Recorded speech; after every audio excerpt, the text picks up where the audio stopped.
तो यहाँ पे आप टेलीग्राम पे ज्वाइन हो जाइए, लिंक आपको डिस्क्रिप्शन में मिल जाएगा। एंड आगे अच्छे प्रॉफिट ऐसे ही मिस ना हो, इस वजह से टेलीग्राम में ज्वाइन हो जाइए, लिंक आपको डिस्क्रिप्शन में मिल जाएगा।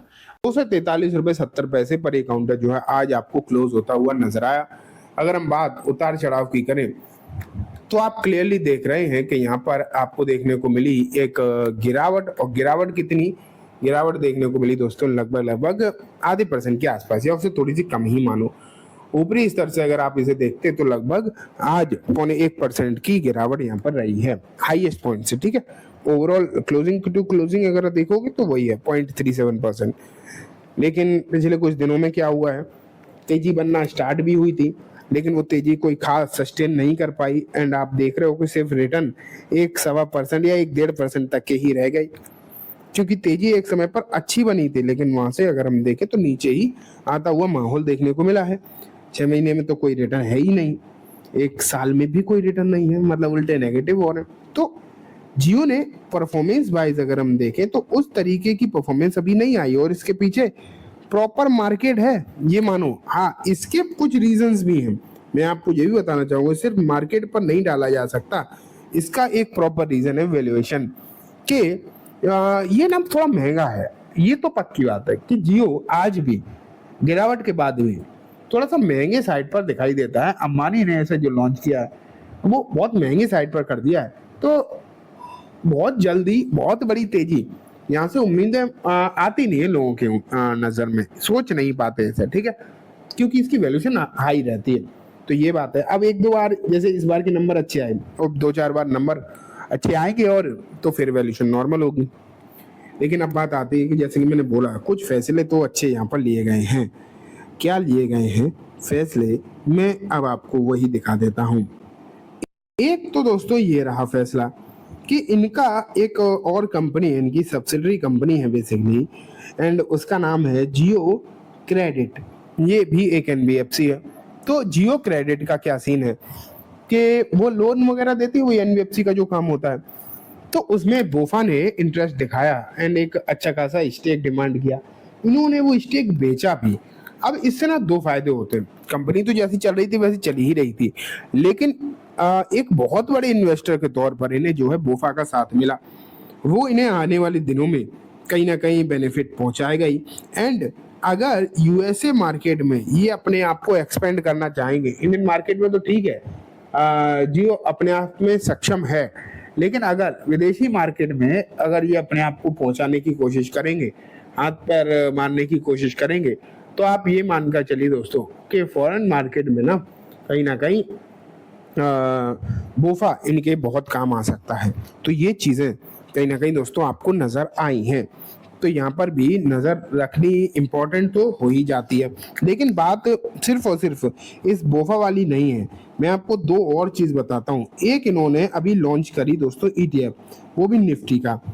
अगर ये कोई भी वेल्थ मैनेजमेंट में आ रहा है और म्यूचुअल फंड बेच रहे हो, सब कुछ सही है, लेकिन अगर आप निफ्टी का ईटीएफ नहीं लॉन्च कर पाए हो तो ये कहीं ना कहीं आपके बिजनेस को पीछे की तरफ धकेलती है। ये मानो कहीं ना कहीं ऐसा रहेगा कि आपको जो है पीछे की तरफ लेकर जाएगी।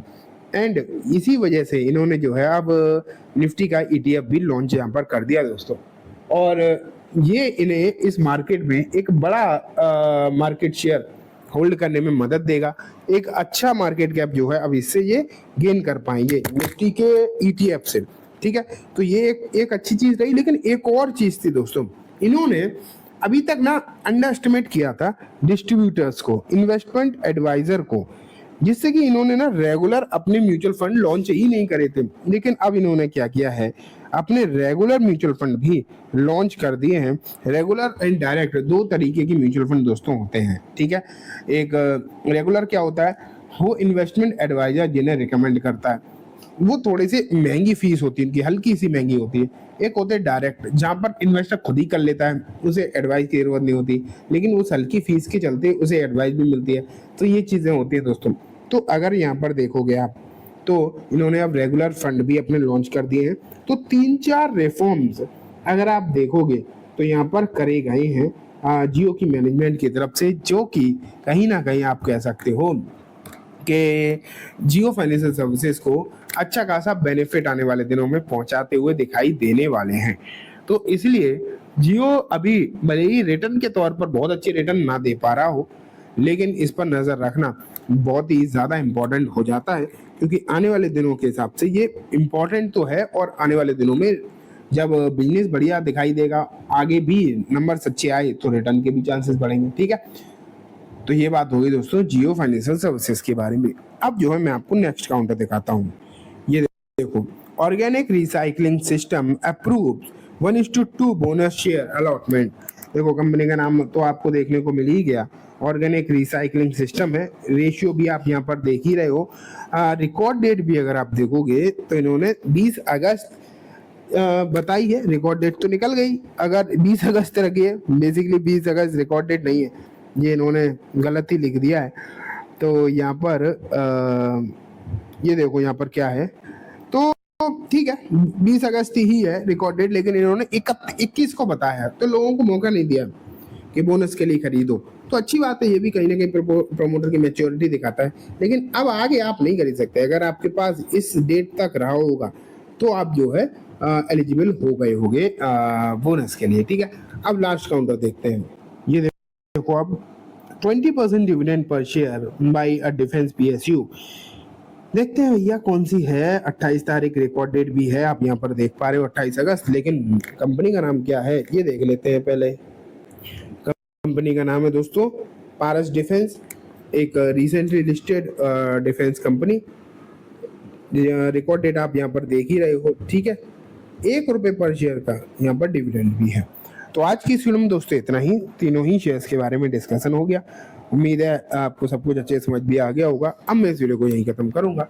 जाने से पहले दोस्तों बस एक बार बोलना चाहूंगा, वीडियो पसंद आई हो तो लाइक करना, चैनल को जरूर सब्सक्राइब करना। एंड हाँ, ये वीडियो सिर्फ और सिर्फ एजुकेशन एंड इन्फॉर्मेशन पर्पज से है, तो इसे किसी भी तरीके की बाइंग सेलिंग की रिकमेंडेशन के तौर पर बिल्कुल भी ना देखें।